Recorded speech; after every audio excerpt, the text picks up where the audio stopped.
Out of the night that covers me, black as the pit from pole to pole, I thank whatever gods may be for my unconquerable soul. In the fell clutch of circumstance, I have not winced nor cried aloud. Under the bludgeonings of chance, my head is bloody but unbowed. Beyond this place of wrath and tears looms but the horror of the shade, and yet the menace of the years finds and shall find me unafraid. It matters not how strait the gate, how charged with punishments the scroll. I am the master of my fate. I am the captain of my soul.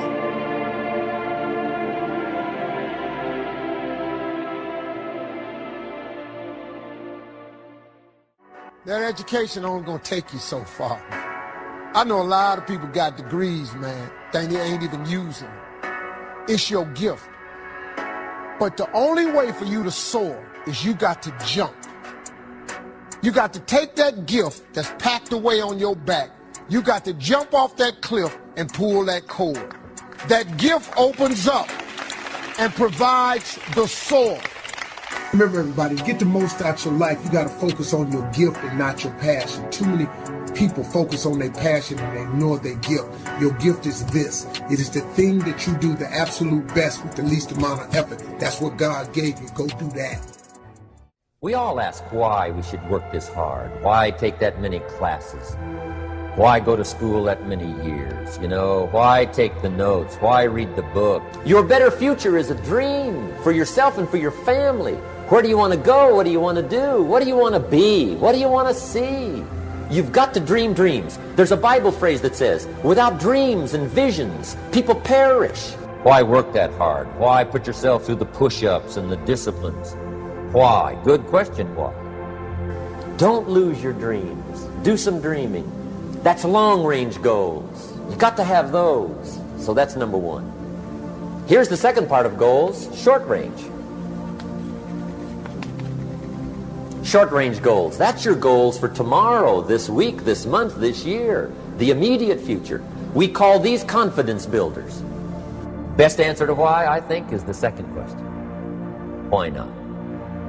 Because if you set up something short-range, go for it, get it, latch onto it, work hard, accomplish it. That starts building your strong feelings to go for your dream. Why not see what you can make of yourself? Why not see how far you can go, how much you can see, how much you can earn, how much you can share? Why not? Right. What a way to live safe and secure. Don't ask for security. Ask for adventure. Why not see how many books you can read, how many classes you can take, how many skills you can develop? Better to live 30 years full of adventure than 100 years safe in the corner. Why not see how valuable you can become to the marketplace, to your friends, and to your family? You can have more than you've got because you can become more than you are. And of course, the other side of the coin reads, unless you change how you are, you'll always have what you got. Why not see what you can make of yourself? Why not see how far you can go, how much you can see? Income does not far exceed personal development. How much you can earn, how much you can share. Why not?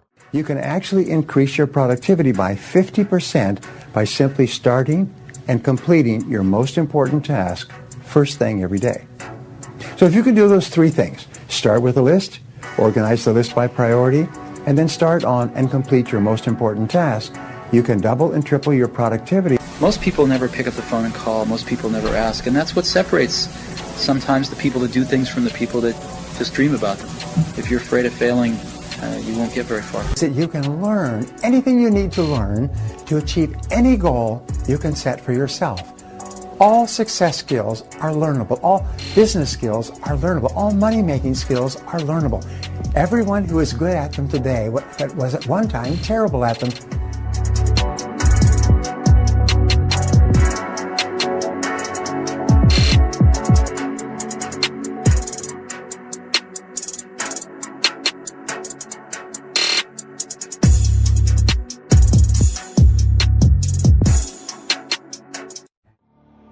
Self-esteem is the disposition to experience oneself as competent to cope with the basic challenges of life and as worthy of happiness.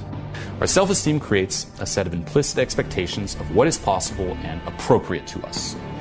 These expectations tend to generate the actions that turn them into realities, and the realities confirm and strengthen the original beliefs. Okay, so let's just say you have low self-esteem, you don't really feel like you can cope with the challenges of life, you don't really feel like you're appropriate to life, it's like, this is not really for me, I can't really achieve all of this, and it's just this cycle that goes on and on and on, and that keeps you just stuck. And this is why it's so important to work on it and raise your self-esteem. Okay, and you can do so by focusing on actions or practices. Okay, basically something you do over and over again, a way of being, and this here will affect your self-esteem. So the first one is the practice of living consciously. Okay, basically having a mind that is active versus passive, that seeks awareness versus simply not bothering, that is responsible toward reality versus that escapes or evades reality. The second is the practice of self-acceptance. Okay, basically to be for yourself and to refuse to be in an adversarial relationship to yourself. The third is the practice of self-responsibility. To feel competent to live and worthy of happiness, I need to experience a sense of control over my existence. Okay, and this means to take 100% responsibility for your life and your well-being. Okay, the fourth practice is the practice of self-assertiveness. That self-assertiveness means honoring your wants, your needs, your values, and seeking the appropriate forms of their expression in reality. Okay, and this is a practice. Okay, it's the willingness to stand up for yourself, to be who you are openly, to treat yourself with respect in all human encounter. The fifth practice is the practice of living purposefully. Okay, and this means basically using your powers for the attainment of goals you have selected. Okay, to live without a purpose is to live at the mercy of chance. Okay, it's like whatever happens will happen. You're just a drifter. No. Okay, you should be proactive, not reactive. If you don't do something, nothing will happen. What it means is staying true to yourself. Okay, integrity asks that our effort to find the best choice be authentic, that we stay conscious, stay connected to our knowledge, call on our best rational clarity, take responsibility for our choice and its consequences, do not seek to escape into the mental fog. What are we all seeking? Okay, and this is something to really take some time to reflect on. What are we all seeking? What are we all looking for in life? What is the goal here? Okay, like what is the motivation behind everything that you do? And if you really follow it, okay, to the root, okay, it's not like, well, I'm doing stuff for money. Okay, well, why do you need the money? Okay, like follow the trail of whys. It always comes down to happiness. Okay, and happiness here with a capital H, basically a continuous state of happiness with no sorrow, no suffering, no anxiety, no worry, just that feeling of peace and just being at ease. That's what we're all after. This is what drives us. This is what we're seeking. Okay, everything you're doing right now, you're doing it to hit this state, to experience this state of just being continuously happy. Okay, and it's not the happiness you're used to experiencing either, which is that dirty high where you're kind of afraid of losing it. It's just that continuous state there. But this is our default natural state, what you say. This is our very nature. Okay, like being happy, the reason we're all seeking is that's actually what we are. Okay, we are this continuous state of just happiness with no sorrow, no suffering. Now, the mistake we make is we are this, but we tell ourselves that we're not. Okay, like that's our default. We're like, no. I'm not happy, okay, capital H, and I'm going to go out and find ways to be happy. Okay, which is basically the wrong assumption, and this is why it never really works. Okay, if you look around, yeah, people are achieving a lot. They're making a lot of money. They're getting a lot of, say, material things. Right now, you probably have a whole list. If I got this, I would be happy. But you can probably think of someone else who has those things who's not happy. It's like no one is finding it, and it's impossible to find it.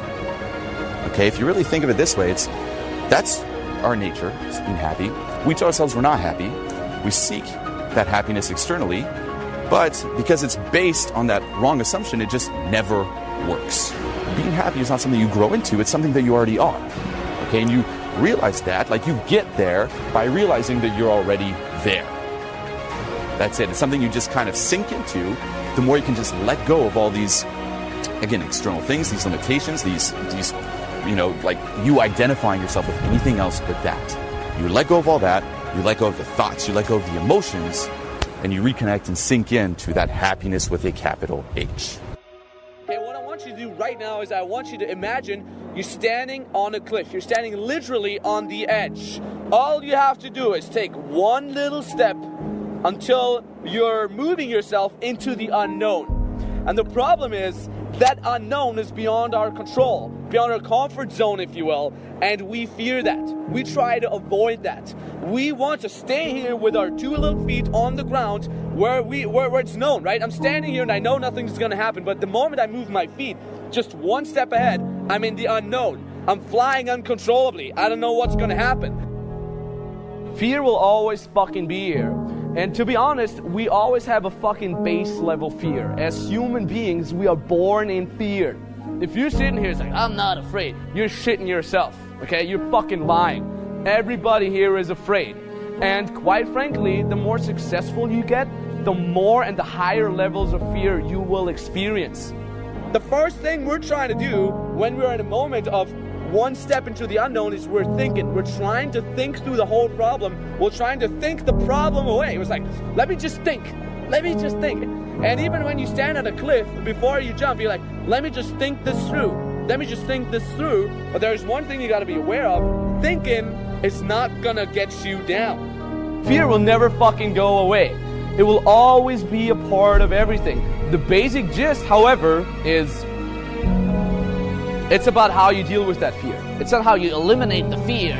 It's how you fucking deal with that fear. Right? Moments like these are not moments of thinking, they're moments of doing. Your brain's not fucking gonna help you. No, it helps you in a lot of situations in your life, but not when it is about doing that one step. The only two things that are gonna help you in situations like this is your left foot and your right foot. Those are your only two friends. And I always say that I move my feet faster than my brain can think.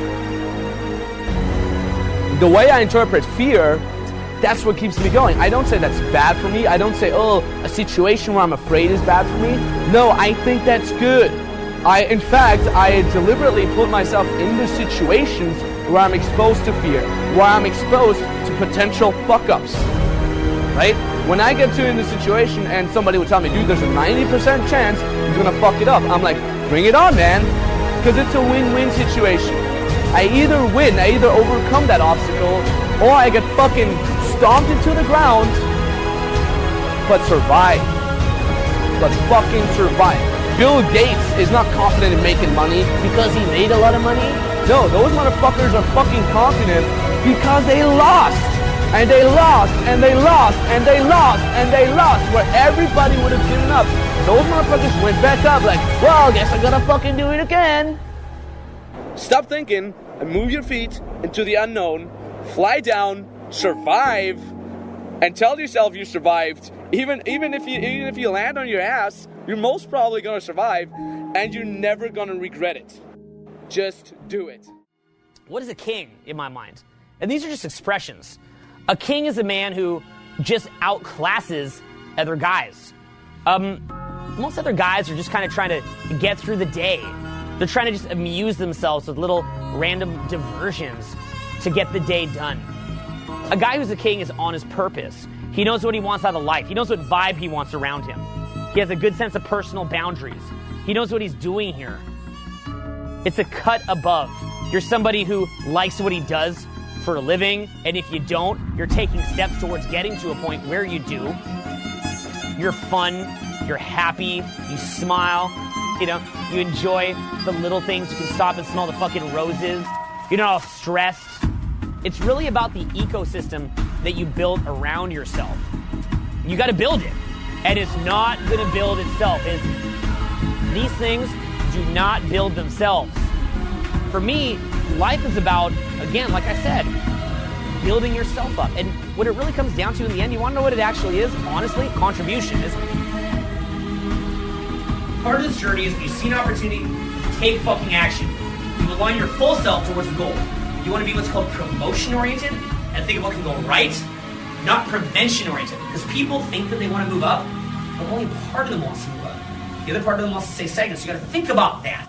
You can tell the size of a man by the size of his problems. Got a small man, his problems are very self-directed, very self-focused. People that are in pain, they can't think about contribution. So you want to think of that as like coping versus thriving. Coping, thriving. You're in protection or you're in progression. You know? And so you'll see guys where like, you know, when they're thinking, their entire thought process is on themselves. Why is that though? It's because they're in protection. It's because they are coping. They're coping through life in pain. They're in scarcity. So you want to think of yourself as an entity that has direction, good emotions, good people around you. What does that mean? There's a few different things. One is you've got to know who you are. Like, who am I as a person? What am I doing here? Like, that'd be the number one question to ask. What the fuck are you doing here? You know what I'm saying? Not to fuck with your brain, but you know what I'm saying? Like, what are you doing here? You know, it's like, dude, you're lacking that true north, right? So what is your true north?